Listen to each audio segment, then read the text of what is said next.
Razer Orochi V2 coming in at a price tag of $44.99 at the time of filming. If at any point during the video you want to check out this exact same product, there's Amazon links below. But for this sensor, this is using the Pixart 3369 sensor, which is the Razer version of the 3335 sensor. Now, this is actually a great, very accurate sensor and a great sensor for fast-paced FPS gameplay, low DPI, all that stuff. It's a great sensor. However, this sensor does have some negative history with mice in the past. And the reason behind that is that many companies did not implement the 3335 sensor correctly. And so it caused a lot of issues like lift-off distance being too high, things like that, where that is not the case with how Razer, HyperX, all those other brands implemented it. So in the Orochi V2, there's no problems with lift-off distance at 1 millimeter or 2 millimeters. You can choose that. So in this use case, it is a very solid sensor. This is a 1000 hertz pulling rate, up to 18,000 DPI, 450 IPS, and 40 Gs of acceleration. Now the build quality is great here.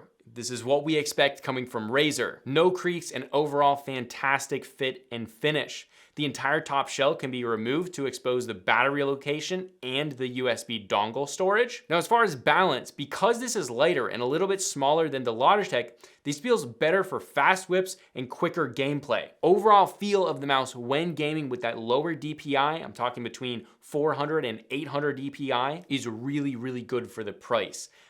If you want wireless, yeah, this is really hard to beat. Now again, if you want very, very budget, the Logitech is great, but it's not as light as the Orochi V2. Now, as far as the skates, these are Virgin PTFE, which is fantastic. That's a little bit better than just your average PTFE. There's a long band across the top and then another sizable skate at the bottom of the mouse, as well as a skate around the sensor itself. Now, because of that design, like I said, that's much better than those corner dots or whatever you want to call them. This glides very, very nicely with no real noticeable drag or any issues there. Now, for connectivity, this can use either the 2.4 gigahertz USB dongle, or you can even go Bluetooth. So if you do want to hook Bluetooth up just for like browsing and then go to that dongle for gaming, well, that is a great way to maximize your battery life and just have the ability to switch between a lot of different devices. Now, battery life here hits about 240 hours, but that is for a lithium AAA battery. Again, since this is battery powered, there is no charging capabilities.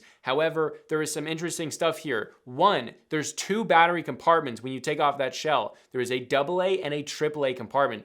So nice to have, because if it dies and you only have a AA sitting around, yeah, you have to deal with a slightly heavier or a significantly heavier mouse for a little bit, but that's actually really nice to have. They thought that through, but the AAA obviously is going to cut down on weight, but give you a shorter battery life.